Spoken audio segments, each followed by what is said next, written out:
Lecture de la lettre de saint Paul apôtre aux Colossiens. Frères, menez votre vie dans le Christ Jésus, le Seigneur, tel que vous l'avez reçu.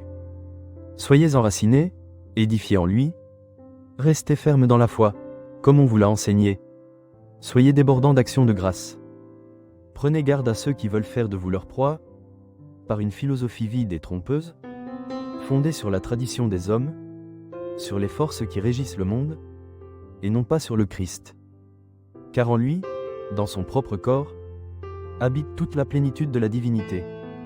En lui, vous êtes pleinement comblés, car il domine toutes les puissances de l'univers. En lui, vous avez reçu une circoncision, qui n'est pas celle que pratiquent les hommes, mais celle qui réalise l'entier dépouillement de votre corps de chair. Telle est la circoncision qui vient du Christ. Dans le baptême, vous avez été mis au tombeau avec lui, et vous êtes ressuscités avec lui par la foi en la force de Dieu, qui l'a ressuscité d'entre les morts. Vous étiez des morts, parce que vous aviez commis des fautes, et n'aviez pas reçu de circoncision dans votre chair. Mais Dieu vous a donné la vie avec le Christ. Il nous a pardonné toutes nos fautes. Il a effacé le billet de la dette qui nous accablait, en raison des prescriptions légales pesant sur nous. Il l'a annulé en le clouant à la croix. Ainsi, Dieu a dépouillé les puissances de l'univers. Il les a publiquement données en spectacle, et les a traînées dans le cortège triomphal du Christ. Parole du Seigneur. Nous rendons grâce à Dieu. La bonté du Seigneur est pour tous. Je t'exalterai, mon Dieu, mon roi. Je bénirai ton nom toujours et à jamais. Chaque jour je te bénirai, je louerai ton nom toujours et à jamais.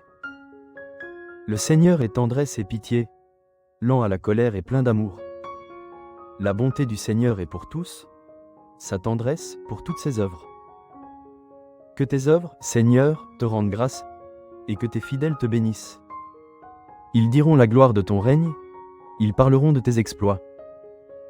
Parole du Seigneur. Nous rendons grâce à Dieu.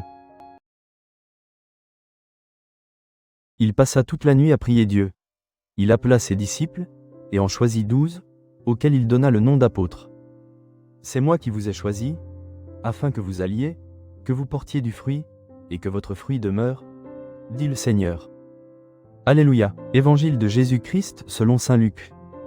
En ces jours-là, Jésus s'en alla dans la montagne pour prier, et il passa toute la nuit à prier Dieu.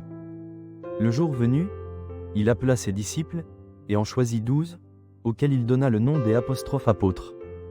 Simon, auquel il donna le nom de Pierre, André son frère, Jacques, Jean, Philippe, Barthélemy, Matthieu, Thomas, Jacques fils d'Alphée, Simon appelé le Zélote, Jude fils de Jacques, et Judas Iscariote, qui devint un traître.